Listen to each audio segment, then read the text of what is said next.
पूर्वी एकदा नवी मुंबईमध्ये भाजप 22 आहे आणि त्याचबरोबर नवी मुंबईमध्ये शिंदे यांच्या नेतृत्वातला पक्ष हा 25 पर्यंत गेलेला आहे। आकडे अत्यंत वेगाने बदलतात, वेगाने सगळ्या ठिकाणाहून बातम्या येत आहेत। संभाजीनगरमध्ये भारतीय जनता पार्टी 15 आहे, शिवसेना 12 आहे। आकडे वेगाने सरकतात पुढे, त्याच्यामुळे सगळेच आकडे वाचता येत नाहीयेत। कल्याण डोंबिवलीची परिस्थिती पण आपण पाहिलेली आहे, तिथे तर काही जण बिनविरोध निवडून सुद्धा आलेले आहेत। अजित पवार यांना पुण्यामध्ये फक्त 3 जागा आता मिळताना दिसतात। नवी बातमी येते, प्रणिता बोरसे ती वाचतीलच, पण एकदा आपण स्क्रीनच्या वरच्या भागाला असलेल्या बातम्याही पाहणार आहोत। प्रणिता जी, सदा सरवणकर यांच्या कन्या या पिछाडीवर आहे। प्रिया सरवणकर सध्या पिछाडीवर असल्याची माहिती समोर येते। मुंबईत शिवसेनेचे 2 उमेदवार विजयी झालेले आहेत।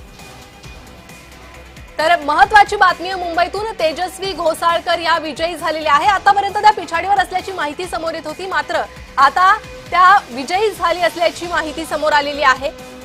तेजस्वी घोसाळकर या विजयी झालेल्या आहेत। भाजपसाठी महत्वाची बातमी, प्रभाग क्रमांक 2 मधून भाजपच्या तेजस्वी घोसाळकर विजयी झालेले आहेत। त्यांनी भाजपमध्ये प्रवेश केला, त्यांना उमेदवारी मिळाली आणि त्यानंतर आता त्यांचा विजय, त्यामुळे भाजपसाठी हा अत्यंत महत्वाचा विजय हा समजला जातोय। प्रभाग क्रमांक 2 मधून भाजपच्या तेजस्वी घोसाळकर या विजयी झालेल्या आहेत।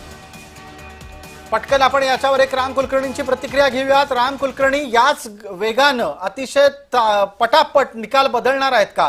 जी माणसं काल परवा, म्हणजे माफ करा, थोड्या क्षणापूर्वी पिछाडीवर होती ती आता जिंकताना दिसतात। राम कुलकर्णी नाही, परिस्थिती तशीच आहे। मानखुर्द मध्ये नवनाथ बन आता 1600 मतांना आघाडीवर आहेत आणि म्हणून लोकांनी भारतीय जनता पार्टीच्या शिंदे शिवसेनेच्या नेतृत्वावर विश्वास टाकला। रामभाऊ थांबा, मुरलीधर मोहोळ बोलतायत, आपण तिकडे जाणार आहोत पुण्याला।